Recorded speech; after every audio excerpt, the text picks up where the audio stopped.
para você que nos acompanha pela 91.3, acompanha agora também na página da Rádio Congonhas e também nos acompanha nas redes sociais do Luiz Evandro, nas Ondas com o Luiz Evandro. Eu peço inclusive a você que siga aí, tá aparecendo aí, ó, nas Ondas com o Luiz Evandro, segue aí Instagram, Facebook e YouTube. Mas quem tá aparecendo são os atores principais, protagonistas da história de hoje. O André Candreva, nosso grande amigo, e o Hugo Cordeiro. Aqui eu tenho duas enciclopédias dentro do estúdio da rádio. Quase que eu tive que aumentar a porta ali para entrar esses dois aqui, né? André, boa tarde para você primeiramente. Vamos falar sobre o Instituto. O Hugo fez contato com a gente, o Instituto Histórico e Geográfico de Congonhas. Para começar, André, pode puxar o microfone para você aí. O que explica para a gente, o Instituto Histórico e Geográfico de Congonhas? Boa tarde aos ouvintes do seu programa, né, nas Ondas. A gente fica muito feliz de estar aqui hoje. Um abraço também a todos os membros do Instituto Histórico e Geográfico de Congonhas. E o Instituto Histórico ele nasce com uma proposta interessante, é uma instituição jurídica, ela tem todo a estatuto, regimento interno, tudo devidamente aprovado e registrado, e ela tem o propósito, a instituição tem esse propósito de fomentar principalmente a história local e regional que envolve Congonhas. Por que regional? Se já não bastasse a rica história local que Congonhas possui, a gente tem também uma história regional contígua, ou seja, que está muito próxima de nós e que a gente busca, através dos membros, fomentar essa história que possa criar atrativos culturais e também atrativos turísticos num futuro breve. Essa é a principal missão do Instituto Histórico e Geográfico de Congonhas. Que bacana. O meu amigo Hugo Cordeiro, você também que esteve comigo aqui no programa há uns 2 anos atrás, mais ou menos, e o André até falava sobre a inspiração, talvez através daquela entrevista, não sei se a palavra seria essa, inspiração, mas surgiu toda essa ideia aí. Você tem outros institutos também que fazem parte junto com vocês? Como é que funciona isso, Hugo? Boa tarde, primeiramente, a você, Luiz Evandro, aos ouvintes da Rádio Congonhas.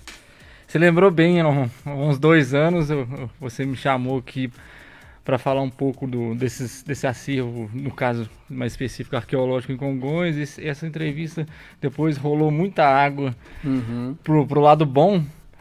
E um desses frutos é o surgimento do Instituto Histórico e Geográfico de Congonhas.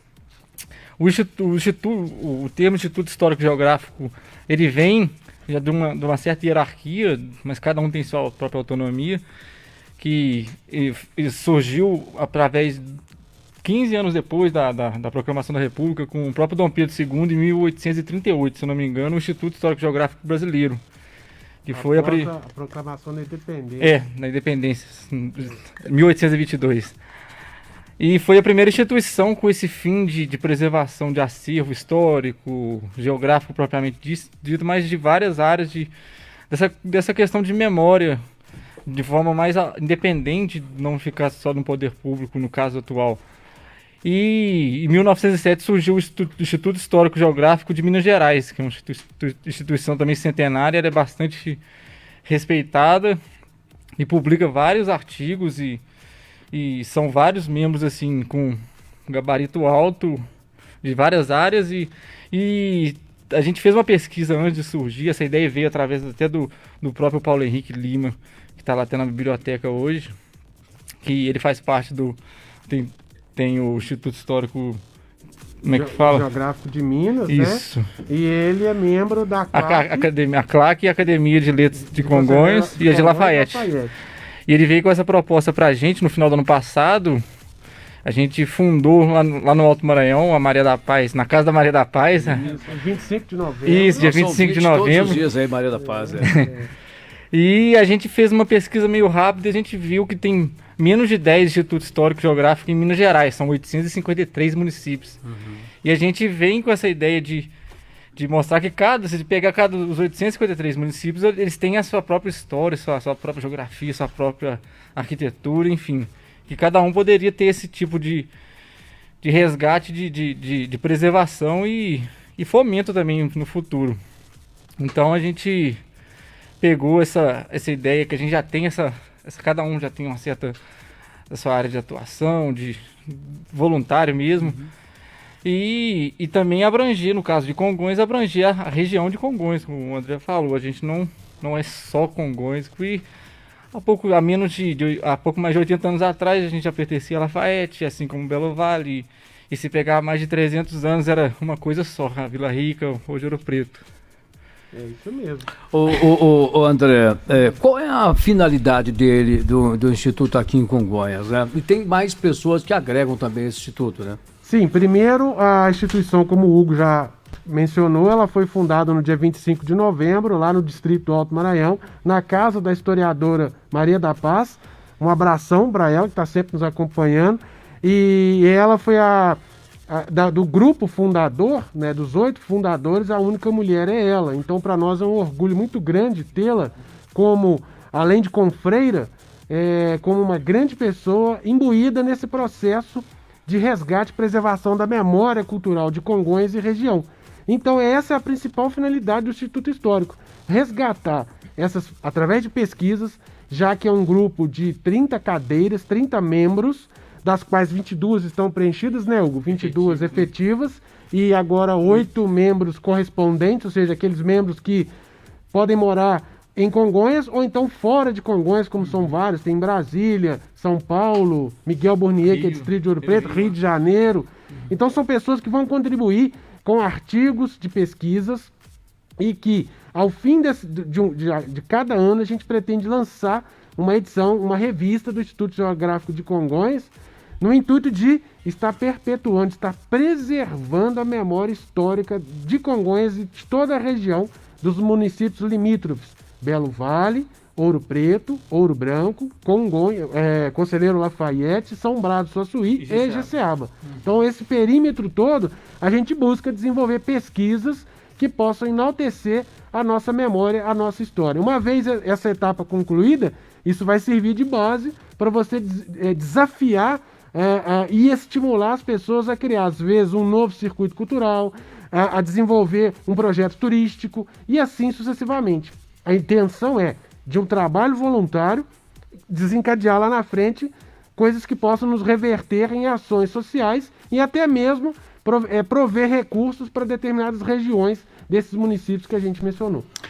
Não tenha dúvida. E acrescento mais, um material riquíssimo para estudos em escolas, contribuir com conhecimento histórico, enfim, de qualquer forma, nas escolas de Congonhas e região, Brasil afora. Um abraço para a Eliette Maria Gomes, boa tarde, André e Hugo, o Dudu também acompanhando a gente, a Regiane Luísa Gonçalves, obrigado. Estou no rádio do carro também, obrigado, Dudu, um abraço ouvindo a gente aí. Aqui, ó, a mamãe coruja aqui, ó, Fifi Gomes Cordeiro, que orgulho! Congonhas precisava de um instituto como este, resgate de toda a nossa característica histórica e geográfica de Congonhas. E a Regiane falou que é um prazer fazer parte do instituto. Então, tem muita gente aqui, a Vânia, parabéns pelo trabalho, Hugo, todo mundo aqui acompanhando vocês. Realmente é de suma importância. Vocês queriam comentar mais alguma coisa que eu não perguntei, André e Hugo? Mais um detalhe, Luiz, nesse processo todo, quem ganha com isso tudo é a sociedade como um todo, porque o nosso intuito não é prover renda para nós, e sim fazer um trabalho voluntário. Mas o nosso intuito, acima do voluntariado, é também fomentar, dentro da instituição pública e das empresas privadas, a preservação dessa memória. De alguma forma, captar recursos para confecção de um livro, de uma enciclopédia, de um atlas geográfico. Sim. Por exemplo, o Hugo faz um trabalho voluntário fantástico, que é através da bicicleta, do pedal, né? E esse pedal dele, no final de semana, com os amigos, revela para nós uma condição ímpar da nossa história arqueológica, que ele até passa hoje por não foi. Tantos lugares. Exato. E descobre tantas situações que estavam escondidas. Ele fala melhor do que traz eu. à tona, né, Hugo? Aí. Cita um exemplo aí, Hugo, para nós, de um lugar que você passou, que você achou deslumbrante. Você fala, isso eu nunca imaginava. Ninguém nunca imaginou isso aqui. Eu vou pegar um exemplo do último sábado. Isso. No último sábado eu tava andando, até um abraço lá pro Marcos Vinícius, pro Luquinhos, pro Zé Mário, meus primos, o pessoal que estava comigo no sábado. E a gente foi andar num caminho conhecido pela gente, a região, um lugar que o povo chama de Croca de Sá. Passamos lá, é um outro local também que se pegar para falar, nós vamos ficar aqui a tarde inteira. mas que ele pertence, é um subdistrito de Miguel Burnier, está no limite, bem no limite mesmo com Congonhas. E ali voltando uma estrada que sai no Pires, nos motos ali embaixo, tem uma serra ali que o pessoal chama de Serra das Mulas. É um topo de morro com uma vegetação bem baixinha e ali existe uma sequência de muros de divisa enormes que elas vai seguindo fora o topo da crista do morro. Está dentro de Congonhas nesse trecho, mas isso estende para lá de Miguel Burnier. Que esse muro pertencia à divisão dos terrenos da usina UI, que foi a primeira siderurgia de escala industrial que teve no Brasil, que no miolo de Miguel Burnier. Era um terreno, só que as postas, onde é que tiravam as jazidas, eram enormes. E esse muro existe ali nesse morro. E existem placas lá de divisa, placas de ferro fundido dessa usina que era da última década do século XIX. Então, essas placas estão lá há mais de 130 anos, tem dezenas de placas. E é um local assim, eu fui de bicicleta, é bom que eu vou andando e vou mostrando pro pessoal que vai andando comigo, o pessoal fala assim, vou ter uma aula aqui com o Hugo, às vezes até atrapalha demais, que às vezes para demais para ver o lugar, para fotografar, às vezes para fazer outros registros. E além disso, Hugo, tem a parte da fauna, da flora e da hidrografia. Isso tudo converge para Congonhas. Sim. Muitos cursos d'água que o Hugo às vezes encontra vêm desaguar no Rio Maranhão. Vem chegar aqui. Ou seja, as pessoas não se dão conta de toda a geografia. Por isso que o Instituto ele é histórico e geográfico, porque ele olha as duas coisas. Mostra história e geografia. Porque uma coisa bem ligada à outra, né? E uma coisa ligada à outra. Sim. A geologia também, que é a formação do solo desses topos de morros, ela é única dessa região de Minas Gerais, que é os Campos rupestres, é um bioma. Os botânicos falam que é um dos biomas mais raros do mundo, está localizado em Minas Gerais. E na nossa região. E na nossa região estende até a Chapada Diamantina, que é a Cordilheira do Espinhaço, né, que é a reserva da biosfera do Espinhaço, que é denominado pela própria Unesco. Então é um bioma assim, extremamente rico e o pessoal que a gente tem, estudante de geólogo no Instituto que entrou, então a gente tem uma gama de pessoas dentro do Instituto que a gente já conseguiu trazer, que vai contribuir tanto para o Instituto, mas também a gente tem a ideia de contribuir para o indivíduo também, para o cara que estuda história, para o cara que estuda antropologia, para arquitetura, enfim, para qualquer área.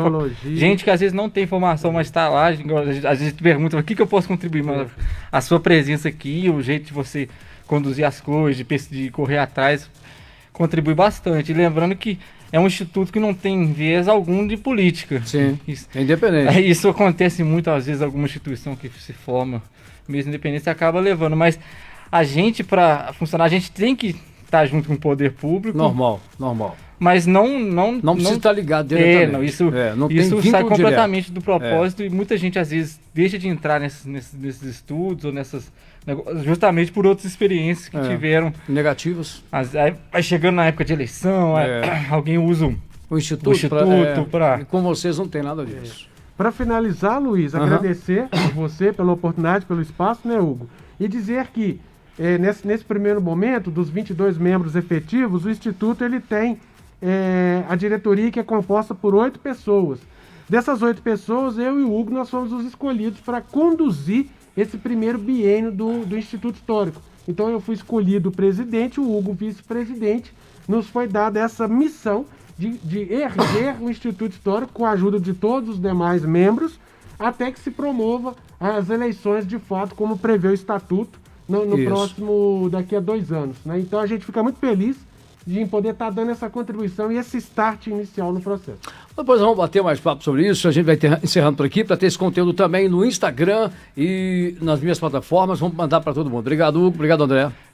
Obrigado a todo mundo, eu queria mandar um abraço pro pessoal que está ouvindo aqui do lado, o Cristiano, o Ronaldo, o Leonardo, diretor de patrimônio, somos vizinhos da rádio, um abraço para minha mãe e para todo mundo, a Regiana também, que é nossa confreira, a Vânia tá lá em Fabriciano, eu sempre mando para eles lá. E o que precisar da gente, estamos à disposição também, até para a própria rádio, se precisar do Instituto. Claro. Gente, vai encerrando por aqui, esse conteúdo está na página da Rádio Congonhas e depois ele vai também nas minhas redes sociais, nas Ondas com o Zevan, no Instagram, YouTube e Facebook.